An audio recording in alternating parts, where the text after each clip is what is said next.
Hey everyone, welcome back to Corporate Decoder, the place where we decode the hidden meanings behind today's corporate filings. Get ready, because sometimes the most important votes happen behind closed doors, and surprisingly, they might just be about a director and who is counting the beans. Today, we're diving into Gyrodyne LLC's latest report. And it is a peek at what happened at their shareholder meeting in November 2025.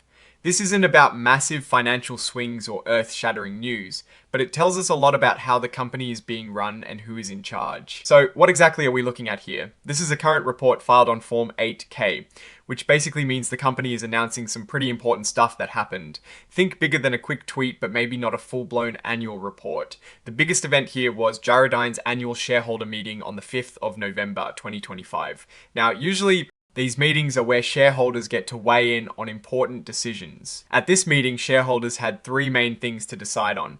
Most importantly, they needed to elect a director to really guide the company for the next 3 years. It's like choosing a captain for the ship. Also, they had to give their thumbs up or thumbs down on how the company's top executives were paid, and then confirm who would be auditing their books for the year. That is like picking the official scorekeeper. Let's talk about that director election first. The nominee was Richard B. Smith. And it seems like he got a pretty strong endorsement. Out of the votes cast, an overwhelming majority were for his election. This means shareholders are putting their trust in him to lead for the next few years. It's a clear signal that his vision and strategy are what the investors want to see. You can see the numbers here, a whopping 1,394,282 votes in favour. There were a few withhold votes, which means some shareholders either weren't sure or wanted to express a mild disapproval, but they were a small fraction. And then there are broker non-votes, which happen when a broker holds shares for a client but hasn't received instructions on how to vote them.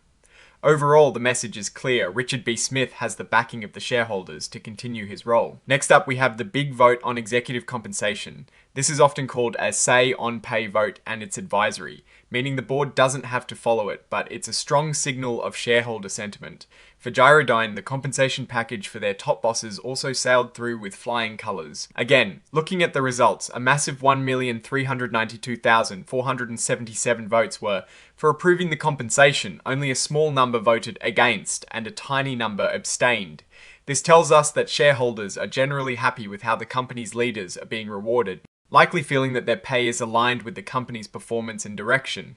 When pay is seen as fair and tied to results, it generally builds confidence. Finally, the shareholders ratified the engagement of Baker Tilly US LLP as their independent auditors for the 2025 fiscal year. This is a standard but crucial part of corporate governance. The auditors are tasked with making sure the company's financial statements are accurate and fair, giving investors confidence in the numbers they see. The overwhelming for vote here, with 1,438,045 votes, shows shareholders have confidence in Baker Tilly US LLP to do a thorough job. It's a very straightforward approval. So what is the big picture here? Gyrodyne LLC's annual meeting, as reported in this 8K, painted a picture of a stable company with shareholders who are largely in agreement with the current leadership and its direction. There weren't any major shake-ups proposed or serious dissent expressed in these votes. Richard B. Smith got a clear mandate, executive pay was broadly approved, and the choice of auditors was confirmed with strong support. Now, looking at these results more broadly, Gyrodyne appears to be in a phase of confidence and continuity. The company is not signalling any drastic shifts or major concerns that shareholders are pushing back against. This isn't necessarily a sign of explosive growth, but rather a stable environment where investors feel the current strategy is sound.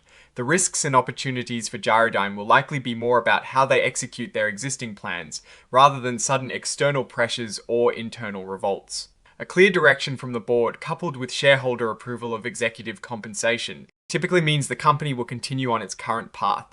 In conclusion, this filing from Gyrodyne LLC is a bit of a quiet one, but that's not necessarily a bad thing. It signifies stability and shareholder confidence in the current leadership and their compensation.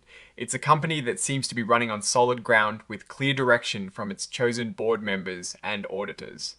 Alright, that is our breakdown of Gyrodyne's latest filing. What is your take on these numbers and what they signal for the company's future? Drop your thoughts in the comments. If this analysis was valuable, hitting that like button really helps. And subscribe for more deep dives. Don't forget to check out the Discord in the description. Thanks for watching. See you next time.